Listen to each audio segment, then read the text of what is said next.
There are a lot of things to tackle on a new account, and sometimes figuring out which path to start with can be the hardest thing to do. We could immediately jump into the Slayer route and begin hammering out Slayer tasks and racking up the Slayer points, or we could start cracking down on the long list of quests to complete. After all, there is only one way to complete Recipe for Disaster and get those beastly Barrows gloves. I think that is just what we'll do. Quests, one of the best ways to start a new account. We just picked up our fire making cape since we hit 99 last episode, and now it's time to begin the quest grind. Let's get some of these easy ones out of the way. While we're in Varrock, we can go and start Demon Slayer. This quest has changed over time in RS3, so it's actually crazy to me to still see that it's the same quest that I remember when I was a kid. While we are working on getting the keys for Demon Slayer, we can quickly sneak in Shield of Arav as well. And since we're already at the museum, we can take advantage of the basement quizzes in order to score some easy XP in Slayer and Hunter. I think it's going to get us to about 9 each, so that's pretty worth it. We also have already started Gertrude's cat, and we can quickly run over to the sawmill to grab the kitten and finish that up. It's actually just a perfect time to be here in Varrock doing all of these quests. I'm super keen to get combat going, but as a hardcore we should definitely juice up our HP before we dive headfirst into combat. Completing Witch's House will get us from 10 to 25 HP and give us a little bit more safety when we decide to go and tackle Waterfall quests. Quickly doing Druidic Ritual allows us to start Herblore training in the future, and then we can go and finish the Knight's Sword for our smithing jumpstart. 1 to 29 is a pretty nice boost, and honestly that's something we still do on every single RS3 account. So Taurus Trap allows us to get a head start on agility, and maybe we can start working on that graceful set soon. We made our way to the fishing trawler outpost by making quick use of the minigame teleport to get there, and while we originally came over here to start buying soda ash and buckets of sand for molten glass so we could get crafting started, I figured it would be a good time to get our cooking level up while there is a fire so close to a bank. I also have never done fishing trawler before because it isn't exactly an active minigame in RS3. So it was really exciting to try something out that still felt active and fresh to me. Seeing all the people on the boat completing different tasks was cool, even if they were all complaining about how long they had been there going dry for a piece of the angler's set. Hey yo, 1 in 12 by the way. On our way to level 35 though, we actually managed to snag 2 pieces of the angler's gear and our rusty sword for the diary step, so not off to a bad start at all. I did not realize how much XP Fight Arena gave you for such an early quest. The attack XP is actually like a must. I have started many new accounts between RS3 and now here on Old School RuneScape, and I never prioritized this quest for the early game. It just literally wasn't on my radar. It should have been right up there with Waterfall quests, Holy Grail, and Tree Gnome Village, but it wasn't. I just didn't know about it, I guess. Also, the safe spot for this was pretty nice, which is another reason you should do this quest in the early game. Although I will say you have to be careful for the final boss, as I'm sure you could be a low-level hardcore killer. They just spawn you next to him. It's actually like kind of scary. I'm not gonna lie, I puckered when it happened. I was actually pretty nervous about it. But it's definitely worth the risk though. And speaking of Tree Gnome Village, I didn't even have it completed yet, and it's right next to the fight arena, so we might as well go and do it. Even more attack XP should get us close enough to the Rune Skimmy. Let's tackle some Zammy warriors for ours as well.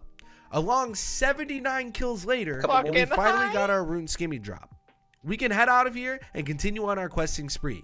Since we were still in the RD area, I figured we could try and complete Biohazard and maybe get our RD cape pretty soon from the RD task set. Really wish I had that graceful set right about now. All of this walk-in has been a little bit of a challenge to adapt to. It's not too bad, but in all honesty, you get used to it pretty quickly. But I come from RS3. We have lodestones. Like literally, we have lodestones everywhere. It's an adjustment period for sure. Anyways, finishing up Biohazard, we were able to complete the easy diary and snag our RD cloak. That's going to be able to help us get to this side of the world more easily until we can get our access to fairy rings unlocked. I decided to use the XP lamp on construction because I didn't have the 30 Herblore required to be able to use the lamp in Herblore, and so I figured construction would be the best use for it early game. We're also going to do Haziel's Cult, mainly because of the kudos that we'll get from completing the quest, and eventually allow us to do Bone Voyage and get started with Birdhouse's seaweed runs on Fossil Island. That's one thing that I actually really like a lot about old school RuneScape, is just the idea of Birdhouse runs. I think that's so cool for Hunter. That's something I'm looking forward to doing a lot. But the quest also gives an okay thieving reward too. The Osiris guide recommends that we do Tribal Totem and finish Dwarf Cannon, as well as completing Waterfall quests, which makes sense because we're still hanging out here in Arty.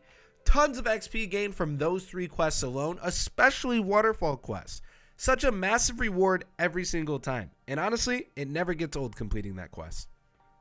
We still need to get to work on getting our thieving up so that we can eventually start the blackjacking grind, and we'll be able to make a little bit of GP to help our gains out even more. So we headed over to Zaya, or Corin, or whatever you prefer to call it. I don't know. Everybody goes back and forth between Zaya and Corin, and honestly, as a new player, I get kind of confused. I only know it as Corin. I don't know it as Zaya, and I actually prefer it as Corin, if I'm being honest. What do you guys prefer? No one asked. Anyways, we quickly earned 15% Hosidius reputation so that we could tackle the fruit stalls and start stocking up on the strange fruits while gaining lots of thieving XP.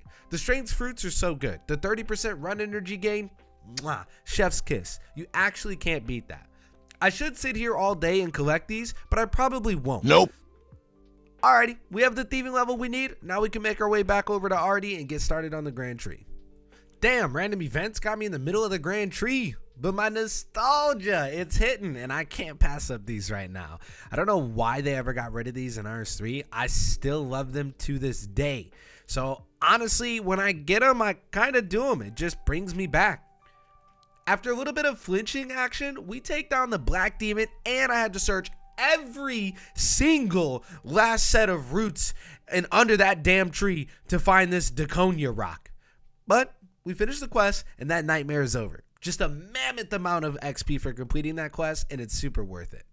Over in Catherby now to make more progress on Merlin's Crystal, with the overall goal being Holy Grail eventually.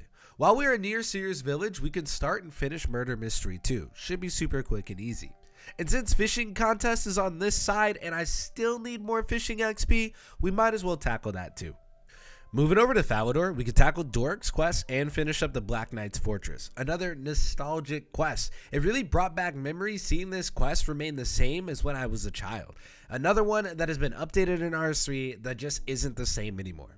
Although these Black Knights were really putting the work in on me, I actually was kind of nervous. They were doing more damage than I expected, and I didn't bring any food with me. Before we leave Falador, I want to tackle more quests in the area, and Recruitment Drive was a great way to get to work on getting our proselyte gear for Slayer soon. We needed to get our hands on some super anti-poison for a future quest grind in the jungle that could be kind of scary. Those tribal warriors actually have an insane poison to them. I don't even understand why. So we made our way over to the observatory quest to pick up some super anties, and I figured we're right next to the observatory. We might as well do the quest too. So let's just get that out of the way. And then we followed it up with Goblin Diplomacy so that we could start the Lost Tribe, but with the intentions of finishing it later.